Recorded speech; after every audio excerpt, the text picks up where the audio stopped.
So one of the people that comes to mind is Carol Martinez. Um, she was found tracting, knocking on doors. It works. Um, and she was one of those people who always loved hearing about Jesus Christ. And as time went on, uh, she began to absorb the gospel more and more. Um, and the time in the teaching process with her that really stands out was the time between the time when she accepted a baptismal date and when she was baptized. I was actually on an exchange when she accepted a date for baptism.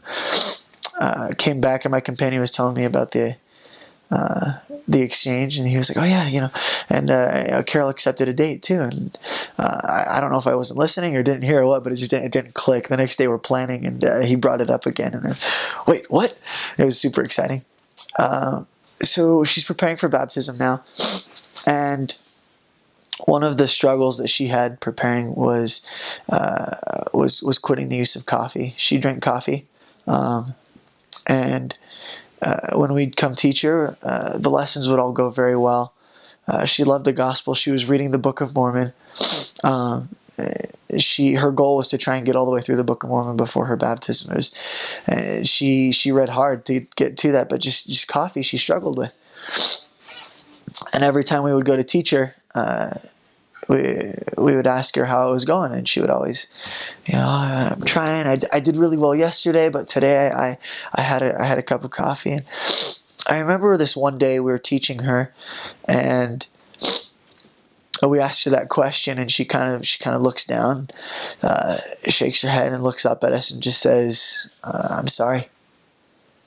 And my companion and I kind of realized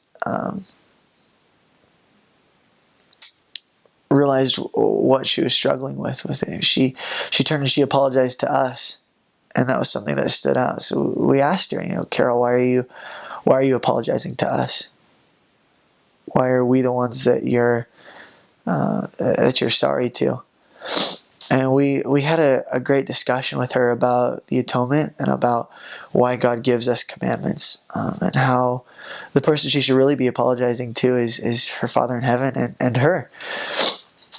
Because there's blessings of the atonement that she was missing out on. And it was really neat seeing how the word of wisdom, this kind of weird commandment that we have, suddenly fit for her in the context of the atonement. And it changed everything. She never touched coffee again, because she understood the role that Christ played in it, and the blessings that he offered her. And that was really this night and day moment where she just changed visibly. You could see her recognition of Christ and his role in helping her to obey the commandments and to prepare for baptism. It was just a game changer for her. And she was in an area that I actually got to go back to later in my mission. And even a year later, she was still just a light. You could see the atonement still working in her life. I kind of learned why God gives us commandments. It was really interesting for me. It came at a time when I personally was asking a lot of those questions to myself.